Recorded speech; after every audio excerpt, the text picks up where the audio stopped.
Alright, we're going to look in real close here, and you can see that all the solder joints took. Next step in this little process is to get rid of those little copper pieces. So we take a pair of pliers and pull them out.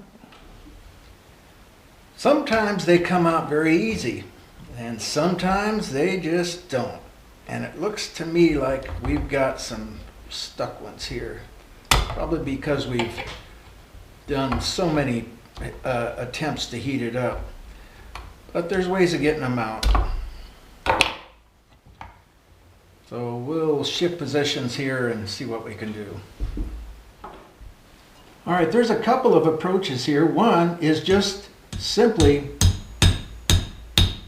pounding on it a little bit with the hammer. Now you don't want to hit things too hard because of course it's all going to get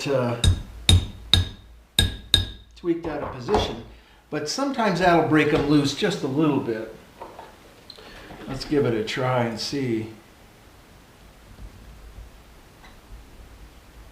Yeah, they're pretty well stuck in there.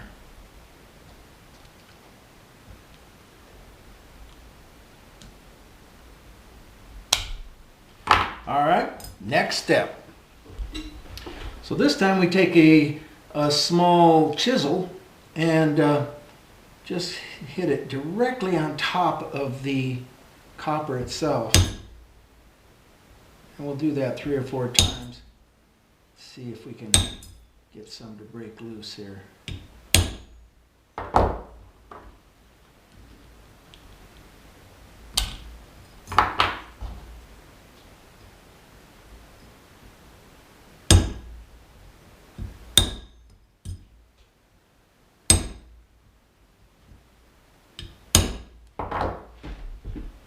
Okay, now we're getting desperate, but we did get one out. So what I've done is I'm bringing it over the top of the hole here, giving the gold a little support, and then bringing a little bit sharper chisel in on top of the copper and slamming it. Let's see what we... Boy, that is just not coming out.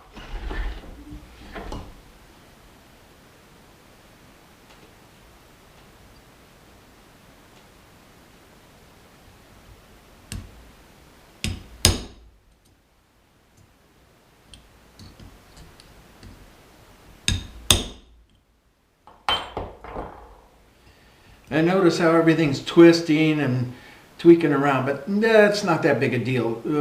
You can bring it back without too much problem. All right, we got them. It was a bit of a fight, but there's the last one. And we got it loosened up and just rotate it out.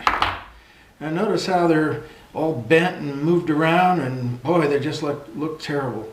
But it's not that big a deal because everything moves fairly smoothly, and all you got to do is bring it back in. This one's going to be a little bit of a fight here, but my guess is it'll come in fairly easy. So we'll play around with that a little bit until we get to where we want to be and go from there. Well, the lines aren't exactly as straight as I wanted them to be, but there's ways of getting around that. At this point, we have it about as best as we can. I have never had those copper stick so firmly in this design. But we got them out. We got it back to reasonably good condition, and we'll go over and grind a little bit. So first thing we want to do is just go ahead and grind the back side of this, and that's a pretty easy process. Just dropping it on the face plate, grind away.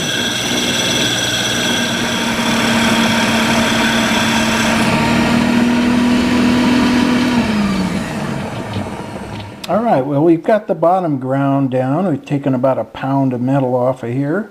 You can see that they're way out of whack, but it's not that big of an issue just yet. Okay, we've got 2 sides ground.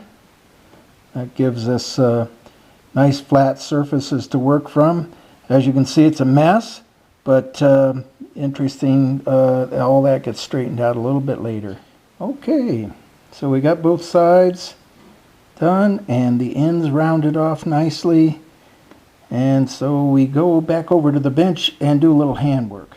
At this point we're going to notice how it's a little off center. So now we just come in with the hand file and clean up the circles around the edges. Hand file gives you a little more accuracy and you can really get that shape nicely.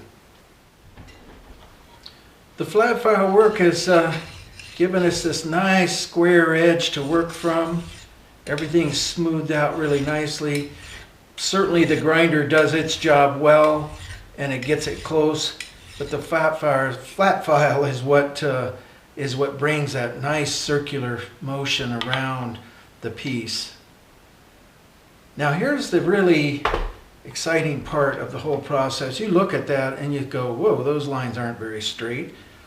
You know, how's he going to straighten that up? So what we'll do is we'll come in with a little square rat tail file and let's just kiss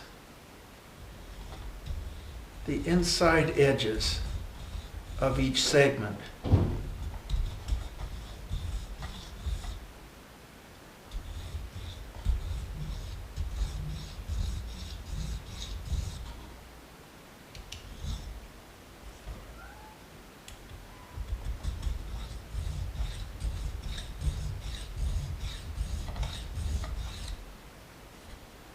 And you can see that things are starting to straighten up nicely. Okay, so we've got the piece fairly straightened out. Notice how the lines are really nice and straight now. And the reality of it is the pieces underneath are still bent up and tweaked and all of that. But once the file came in at an angle, it brought all of these lines nice and straight. So from this point, we'll go ahead and finish it a little bit. Then I've got a little trick to pull, possibly. So I've set the stone here just to see how it will look with the piece. And it looks like the gold is just a little bit too wide for the stone. So maybe I want to cut it down just a tad, just to get it a little bit more even with the width of the stone, or with the length of the stone.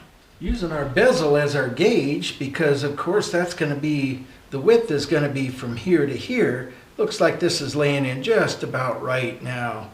And the way I approached it is I just flattened the edges down. Now I'll go ahead and round everything off again and bring it back to its to the design I had earlier. Okay, we're all polished up. We've used the sanding board on it. Notice that the lines are still a little bit off. You can see that they're having trouble. This side looks pretty good, but this side here is just a bit off. And if I do too much more, then the lines become different shapes and they just become a mess. So here's the trick. It's very simple. Simply squeeze. No, we're not going to be able to do that. Simply get a pair of pliers, find your edge. Let's see, I think I want to use the other side. And squeeze.